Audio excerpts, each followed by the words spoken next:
Ada ular, Ra.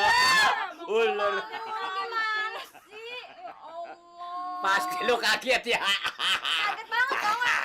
Oh, mau segitu aja marah lo. Lu kerjanya ngagetin orang. Dasar gimana sih? Bikin kejantungan.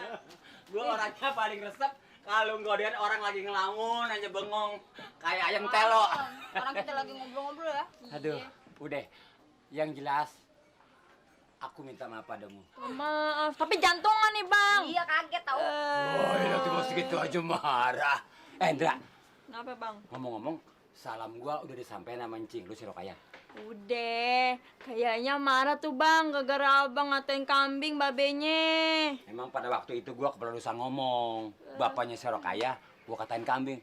Marah keterusan sampai sekarang. Nah, masih mending bang Bul kagak diapa-apain. Nah kemarin bang, tetangganya gara-gara babenya dikatain cencorang, digedik bang pakai balok sampai bocor bang tetangganya bang. Masuk rumah sakit bang. Padahal bang, itu bekas petinju bang. Lu nakut-nakutin gua nih. Kalau abang kagak percaya datang aja sono ke rumahnya. Mana dia Ya. berani, San? Kalau gua datang ke sono gua digedik lagi sama balok dong. Nah itu.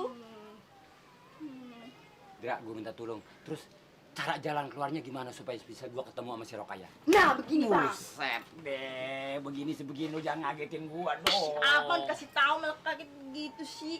Gini bang, bang mau tau nggak caranya gimana bang? Coba gimana? Nih gini bang, bang Buluk kan ngatain babenya kambing. Nah, abang ngasih kambing sama babenya yang bener. Kalau perlu kasih kebo aja sekalian. Nah itu bang. Dra, lu kira-kira kalau ngomong, gua di sini tuh ngikut abang gua.